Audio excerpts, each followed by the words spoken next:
Assalamualaikum warahmatullahi wabarakatuh. Kami dari kelompok 5 ingin membahas materi tentang fraud and errors.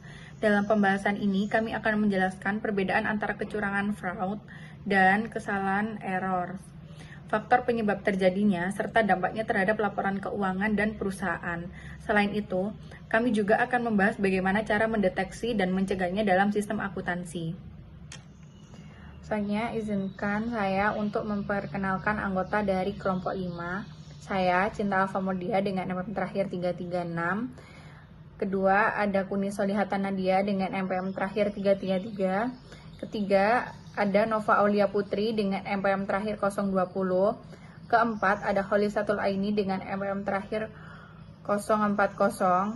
Dan yang terakhir ada Maya Dahersya Putri dengan MPM terakhir 309.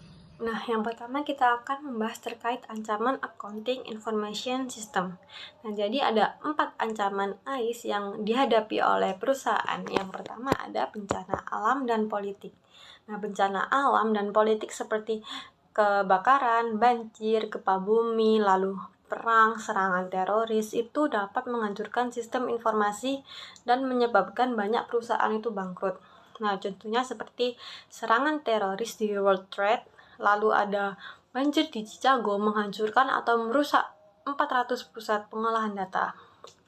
Lalu yang kedua yaitu kesalahan perangkat lunak dan kerusakan peralatan.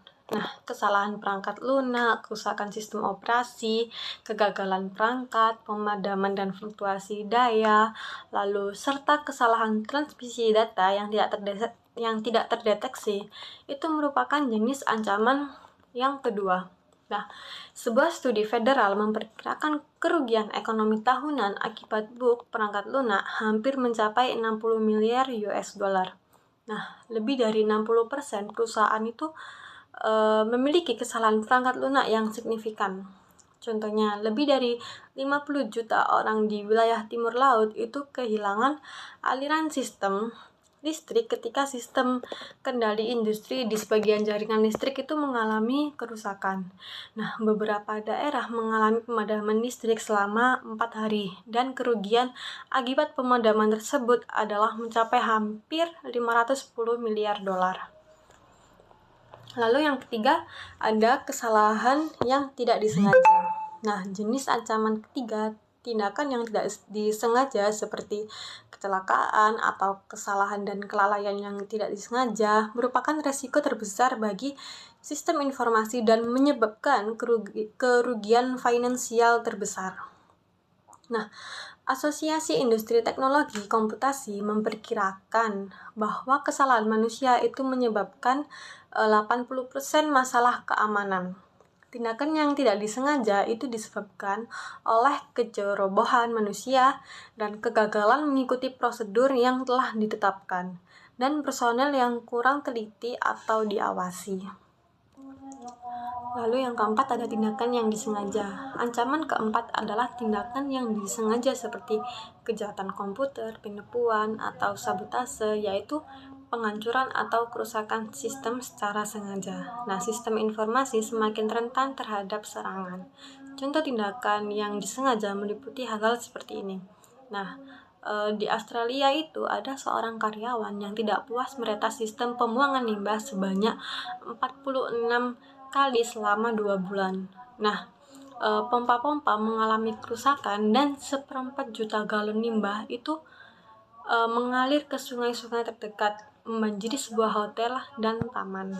Yang selanjutnya yaitu ada fraud atau penipuan. Jadi penipuan adalah memperoleh keuntungan yang tidak adil atas orang lain.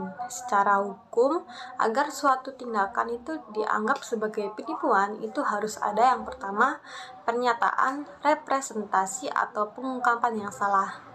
Lalu yang kedua, suatu fakta material, yaitu sesuatu yang mendorong seseorang untuk bertindak. Lalu yang ketiga yaitu niat untuk menipu. Keempat, ketergantungan yang dapat dibenarkan, yaitu orang tersebut bergantung pada pernyataan yang salah untuk melakukan suatu tindakan. Lalu yang terakhir, cedera atau kerugian yang diderita oleh korban. Nah, ada beberapa jenis penipuan. Yang pertama yaitu ada korupsi. Nah, korupsi ini adalah perilaku tidak jujur oleh mereka yang berkuasa dan seringkali melibatkan tindakan yang tidak sah, tidak bermoral, atau tidak sesuai dengan standar etika. Nah, ada banyak jenis korupsi, contohnya seperti penyuapan dan pengaturan tender. Lalu yang kedua ada penipuan investasi. Nah, penipuan investasi ini adalah tindakan memalsukan atau menyembunyikan fakta untuk mempromosikan investasi yang menjanjikan keuntungan fantastis dengan sedikit atau tanpa risiko. Nah, contohnya seperti skema Ponzi dan penipuan sekuritas. Nah, lalu ada dua jenis penipuan yang penting bagi bisnis, yaitu ada penggelapan aset atau kadang-kadang itu disebut sebagai penipuan karyawan. Nah, penyalahgunaan aset ini merupakan pencurian aset perusahaan yang dilakukan oleh karyawan. Lalu ada pelaporan keuangan yang curang. Nah, kadang-kadang itu disebut sebagai penipuan manajemen. Nah, Komisi Tradeway itu mendefinisikan pelaporan keuangan curang sebagai perilaku yang disengaja atau ceroboh, baik melalui tindakan maupun kelalaian yang mengakibatkan laporan keuangan yang menyesatkan secara material. Nah, manajemen itu memalsukan laporan keuangan untuk menipu investor dan kreditor, meningkatkan harga saham perusahaan, dan memenuhi kebutuhan arus kas atau menyembunyikan kerugian dan masalah perusahaan. Baik, saya akan menjelaskan mengenai fraud triangle. Nah, fraud triangle menjelaskan mengapa kecurangan terjadi dan mengapa individu biasa sekalipun dapat melakukan tindakan tidak jujur dalam kondisi tertentu. Nah, menurut bab tersebut, sebagian besar kecurangan pertama kali terjadi ketika tiga elemen itu hadir, yaitu tekanan atau pressure, yang kedua kesempatan atau opportunity, dan yang ketiga rasionalisasi atau rationalization. Nah, ketiga elemen ini saling berkaitan dan saling memperkuat satu sama lain.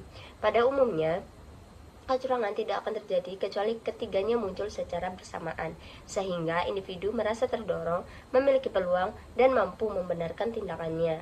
Yang pertama yaitu pressure. Nah, pressure adalah motivasi atau dorongan yang mendorong seseorang untuk melakukan kecurangan. Tekanan ini seringkali berupa masalah pribadi yang dirasakan individu tidak dapat dibagikan atau diceritakan kepada orang lain. Tekanan finansial merupakan jenis yang paling umum, seperti utang pribadi, biaya hidup yang tinggi, kerugian akibat perjudian, tagihan medis, atau kebutuhan untuk mempertahankan gaya hidup tertentu. Selanjutnya yang kedua yaitu opportunity atau kesempatan. Nah, opportunity adalah kondisi atau situasi yang memungkinkan terjadinya kecurangan. Kesempatan ini tuh sering muncul akibat lemahnya pengendalian internal, lalu kurangnya pengawasan dan tidak adanya pemisah tugas atau adanya tindakan manajemen yang mengesampingkan pengendalian yang telah ditetapkan. Meskipun seseorang mengalami tekanan, kecurangan tidak akan terjadi apabila tidak terdapat kesempatan untuk memanfaatkan kelemahan dalam sistem. Opportunity memungkinkan pelaku untuk melakukan tiga hal, yaitu yang pertama melakukan kecurangan, yang kedua menyembunyikan kecurangan, yang ketiga mengubah hasil kecurangan menjadi keuntungan pribadi. Lalu yang selanjutnya yaitu rasionalisasi atau rationalization adalah proses mental yang memungkinkan seseorang membenarkan perilaku tidak etis yang dilakukannya. Sebagian besar pelaku kecurangan tidak memandang diri mereka sebagai penjahat. Sebaliknya, mereka meyakinkan diri bahwa tindakan tersebut itu wajar, dapat dimaklumi, atau hanya bersifat sementara. Untuk di slide ini saya akan membahas mengenai jenis penipuan atau fraud, khususnya dalam kategori penyalahgunaan aset di lingkungan kerja. Yang pertama, ada pencurian uang tunai, yakni kasus paling umum di mana karyawan mengambil atau menggunakan uang atau aset perusahaan demi keuntungan pribadi. Selanjutnya ada pencurian inventaris, penggunaan ilegal atau pencurian terhadap barang persediaan, peralatan maupun bahan baku milik perusahaan. Untuk slide selanjutnya yaitu tentang penipuan laporan keuangan yang bertujuan untuk membuat performa perusahaan terlihat lebih baik melalui dua cara utama. Yang pertama yaitu melebih-lebihkan pendapatan. Perusahaan meningkatkan keuntungan secara tidak wajar dengan cara mencatat penjualan fiktif yang sebenarnya tidak pernah terjadi. Nah, yang kedua ada mengakui pendapatan terlalu cepat sebelum transaksi benar-benar selesai. Untuk selanjutnya ada meremehkan biaya. Perusahaan mengurangi pengeluaran agar laba tampak besar dengan cara menunda pencatatan pengeluaran ke periode akuntansi berikutnya. Selanjutnya mengubah biaya operasional menjadi aset. Nah, untuk slide selanjutnya ini apa sih itu korupsi? Korupsi adalah tindakan tidak jujur berupa penyalahgunaan wewenang atau jabatan untuk mendapatkan keuntungan pribadi atau kelompok yang merugikan negara.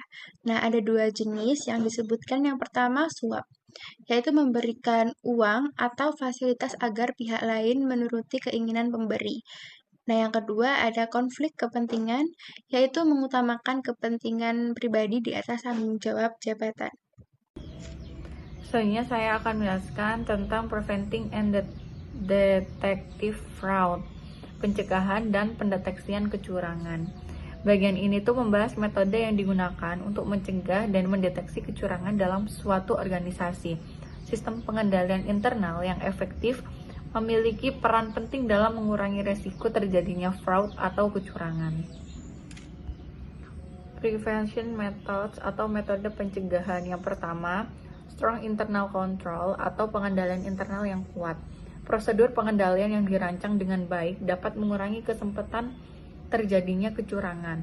Yang kedua, segregation of duties atau pemisahan tugas, yang dimana tanggung jawab dibagi kepada beberapa karyawan agar tidak ada satu orang yang memiliki kendali penuh atas satu transaksi. Hal ini bertujuan untuk mencegah penyalahgunaan wewenang. Yang ketiga ada authorization procedure atau prosedur otorisasi. Setiap transaksi harus disetujui oleh pihak yang berwenang sebelum diproses, karena ini tuh memastikan bahwa transaksi tersebut sah dan sesuai dengan aturan. Yang keempat, proper documentation atau dokumentasi yang tepat dan lengkap. Dokumentasi yang akurat menciptakan akuntabilitas dan mendukung transparansi dalam organisasi. Selanjutnya ada detection methods atau metode pendeteksian. Yang pertama ada audit. Audit ini merupakan bagian internal dan eksternal membantu mengidentifikasi penyimpangan dan kelemahan dalam pengendalian. Yang kedua, ada data analisis. Analisis data menggunakan alat analitik dapat mendeteksi pola yang tidak biasa, tren mencurigakan, atau transaksi yang tidak wajar. Yang ketiga, ada monitoring system atau sistem pemantauan, yang dimana pemantauan ini pun dilakukan secara terus-menerus, membantu mengidentifikasi indikator kecurangan secara real time. Jenis-jenis kesalahan. Kesalahan adalah kekeliruan yang tidak sengaja yang terjadi selama pemrosesan data. Meskipun tidak sengaja, kesalahan tersebut tetap dapat menyebabkan kesalahan penyajian dalam laporan keuangan. Nah, jenis-jenisnya itu ada 3. Yang pertama ada kesalahan entry data, yang kedua ada kesalahan pemrosesan, yang ketiga ada kesalahan kelalaian. Yang selanjutnya ada control to reduce error. Nah, pengendalian itu prosedur dan mekanisme yang dirancang untuk mencegah, mendeteksi, dan memperbaiki kesalahan dalam sistem informasi akuntansi. Yang pertama ada pemeriksaan validasi. Pemeriksaan validasi itu seperti pemeriksaan sistem otomatis dan pastikan data yang diberikan masuk akal dan lengkap. Yang kedua ada rekonsiliasi.